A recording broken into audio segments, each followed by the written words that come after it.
adalah saya nak menyelamatkan khazanah ni daripada kalau diberi kepada pusat perubatan Islam yang dia punya aliran adalah memusnahkan, sayang kat khazanah tu. Lepas tu saya pernah jumpa macam pengamal saya Islam, apabila saya berbual dia dah menghapuskan 500 keris, 200 keris dah dibuang ke sungai, dah dibakar. Sayang. Saya amat bersetuju dengan pendapat Ustaz Amin tentang perkara ini. Takkan semua barang nak kena buang.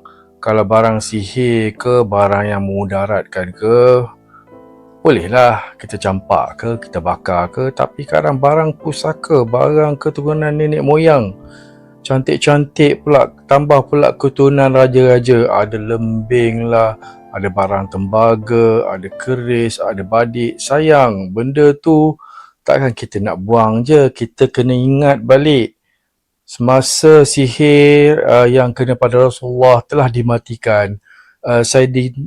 Sayyidatina Aisyah tanya Rasulullah, kita tak payah bakar ke benda ni? Allah kata tak perlu, hanya ditanam saja. Jadi bakar, campak dalam sungai tu bukanlah solution yang itu saja. Sebenarnya ada juga cara lain boleh kita ikhtiarkan. Saya pernah jumpa ada orang ni, dia dapat barang tembaga daripada Istana Kelantan katanya lah kan. Dia kata ada perawat datang suruh buang benda, ada benda lah dekat barang tembaga tu, kan rugi, boleh dibersihkan. Kemudian ada yang biasalah keris pun sama juga, buang, cincin pun buang.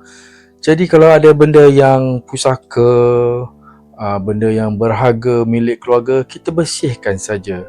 Tapi untuk bersihkan tu adalah metod tertentu, lain orang, lain cara.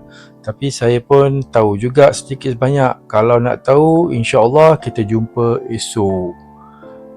Follow, subscribe. Assalamualaikum.